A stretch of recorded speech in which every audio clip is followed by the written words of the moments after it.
No Jews, no news. C'est un des aphorismes préférés d'un grand nombre de relais de la propagande israélienne en France, pas sous-entendu d'ailleurs, très clairement exprimé. S'il n'y a pas de juifs impliqués dans les crimes, ces crimes n'intéressent personne. Quand un arabe tue un autre arabe, quand un noir tue un autre noir, on s'en fiche.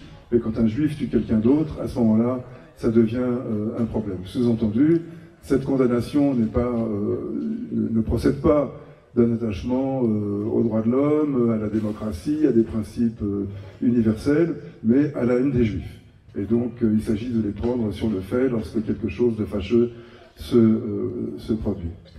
Et cet argument peut sembler recevable dans la mesure où il y a en effet des guerres extrêmement cruelles qui se déroulent ailleurs qu'en Palestine. Je pense évidemment à la République démocratique du Congo, où depuis 30 ans sévit une guerre entre des milices entretenues par le Rwanda et l'armée congolaise.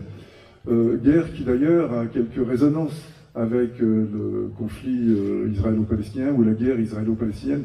J'ai toujours d'ailleurs du mal à trouver les mots qui conviennent, guerre, conflit, enfin tout ça, ce sont des termes convenus. Peut-on parler de guerre à Gaza?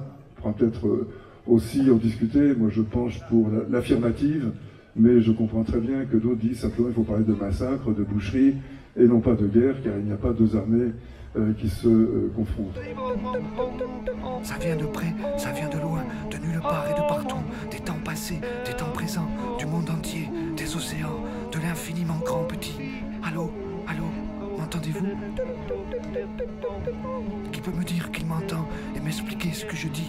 Je transmets ce que je reçois, mais je ne sais pas d'où ça vient.